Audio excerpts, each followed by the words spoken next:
We met in France skiing, how many years ago now? 12? We met in 2006, end of 2006. Yeah, and what is it now, 2019? Yeah. Quick maths, 15 years? No, that's No. not right. Like 12 or something. Should we start again? We actually met skiing in France. I was on a skiing holiday with my brother, and then you were on a skiing holiday with your aunt, and somehow the two groups knew each other, so we were all on a big skiing holiday together, and we were the only ones of a similar age. We kind of hit it off immediately, to be honest. So I was always a kind of a nervous kid, so New Year's is kind of a really, really easy excuse to kiss a girl, isn't it? So I needed that much prompting. Ah, ik heb wel een zonnebril. Wil je die zonnebril? Jouw zonnebril, Anna? Ja. Kijk. Yo antes de conocer a Pere, y ya lo conocía en realidad, porque la gente de las tierras donde viví siempre me hablaban de las piernas de un tal Pere Aurells. Entonces no lo conocía en persona, pero ya había visto sus piernas y había sentido hablar mucho de él. Yo sí que no sabía quién era Ragnar, pero fue un viaje al Skyrunner en Suiza, que el destino nos hizo que nos sentáramos juntos en el avión y allí empezamos a hablar, ya nos intercambiamos los teléfonos.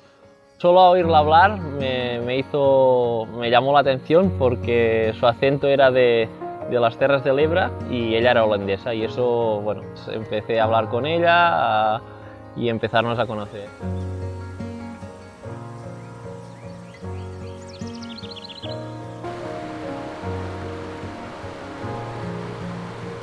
You were actually the runner because you were doing orienteering and I never ran at all. She was telling me about how she beats all the boys at school. So I thought, oh, okay, we should go for a run together.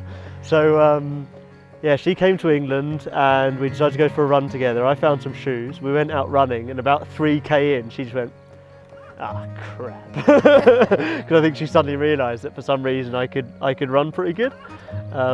Yeah, you were the first guy who actually managed to keep up with me. Yeah, I doubt that's true. But still. We did Dolomite Sky Race per Piers Booth from Canazai, and it was like the worst race of my life. I completely died. The finisher photo of me is hilarious. So it really opened my eyes as to how painful skyrunning really can be if you want to push yourself to the max and really go for it. Tried to forget about it, went back to Norway, got married to this one, and then our honeymoon was to Tromsø. So we went up to Tromsø, and as Killian was doing his pre-race pep talk, he was talking about the ridge and how if you're a bit nervous you can turn around and the different places you should turn around. So I turned to Henriette and I was thinking, I don't think I've got the right experience for this. Like I've never been on ridges like this before. Like this sounds really scary. I was like in the chasing group somehow and having a lot of fun doing it, and then somehow passed Luis Alberto in the valley before the last climb, and then went and put myself in as much pain as I was in Dolomites, and just kept pushing and pushing and pushing, and then eventually crossed the line thinking that Luis was right behind me, but it turned out beaten by 17 minutes.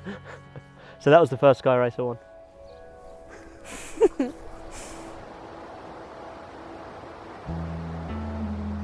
I think he's always just had a massive natural talent, which I know has been there, but that autumn when he won a lot of big races and we decided that he was going to sort of turn pro and do this full time, I definitely knew that, you know, he's got some potential in there.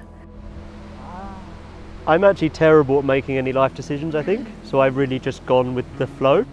And Henriette comes in really handy then because she can actually make life decisions for me. So everything in my whole career has been completely random and just followed the path of least resistance, as you will, or the path that looks most fun. I think the reality of it was that we moved to Norway. John was in the situation where he didn't know Norwegian. And in a lot of jobs he needed Norwegian in order to sort of get a similar job to what he had in England. So I think at that point it was a matter of, okay, well, let's just go with the whole professional athlete thing. Henriette just said to me, John, why don't you just be a runner and see how that goes? So that's what I did. Yeah. I mean, you're going into your 6th year as a professional athlete this autumn, and so far, touch wood, you've had good years. Yeah, so we'll just see how long it lasts. My Norwegian is improving now, so it's not pretty improving nice that much. Basically, John doesn't get to practice his Norwegian because he's just training alone in the mountains. Yeah. So.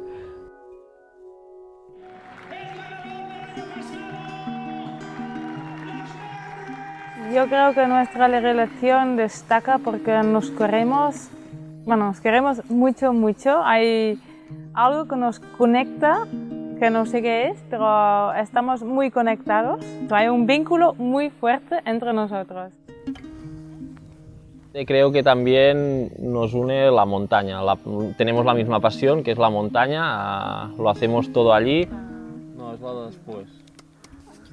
Y aparte de lo que nos une mucho, obviamente, es esta preciosidad.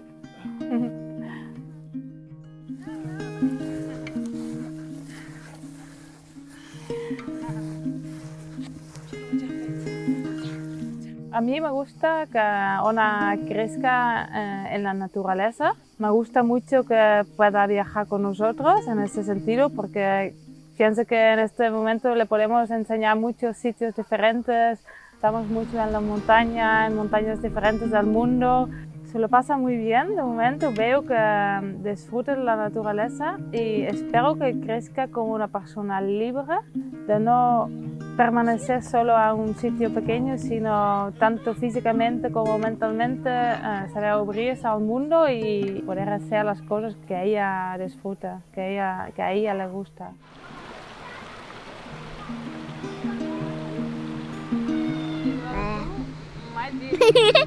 ¿Y por qué no encontramos peces?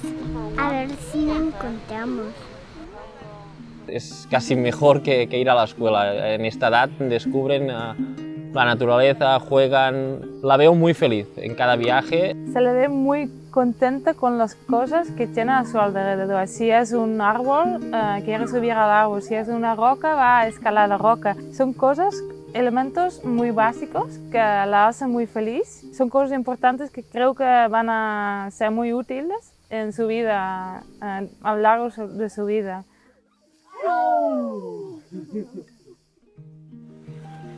It's gonna be tough out there. Spanish people in rain. Oh yeah, we got pretty good. Yeah, we keep joking that like when John retires, I'll be the professional athlete, because by then I would have, managed to sort of trained enough, and yeah. Being a full-time athlete looks really cool on Instagram. Not my Instagram. But to be quite honest, it's a harsh, demanding lifestyle as well. And you need to be a certain type of person, I think, in order to handle what it takes to, all the pressure involved and all the training through the winter, and it's a unique lifestyle that fits some people, and I don't think it fits me, but I really enjoy tagging along with John. I actually made the decision about 2-3 months ago to go down to an 80% position at my company, to have more time to spend with John and just train and travel around in the van and whatnot.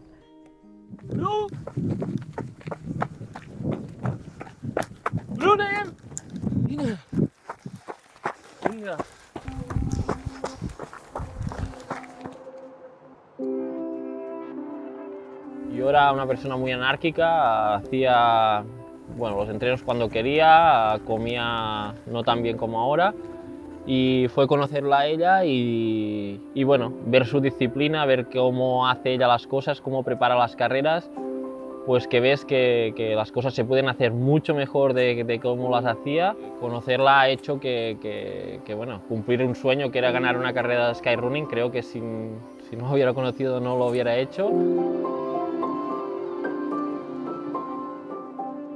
Si no no hubiera conocido a Pere, igual hubiera intentado hacer el mismo corrido, porque soy una persona que siempre intento superarme, mejorarme, pero no creo que hubiera ido igual. Por ejemplo, una cosa que me ha enseñado es vivir en el momento y disfrutar del momento, hacer las cosas cuando las tienes al alcance. Y yo antes era una persona mucho más conservadora, igual esperaba mucho y no tomaba acción. Y con él le gusta ir a la montaña a explorar sitios nuevos donde no hay senderas, donde hay dificultades.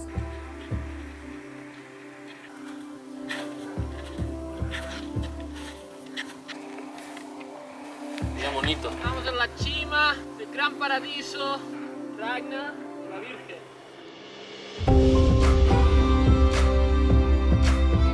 It wasn't really until I met Henrietta and my life just started changing like completely. Like every few months it seemed like I was a different person until suddenly I'm in Spain about to run a sky race, being a full-time professional athlete living in Norway.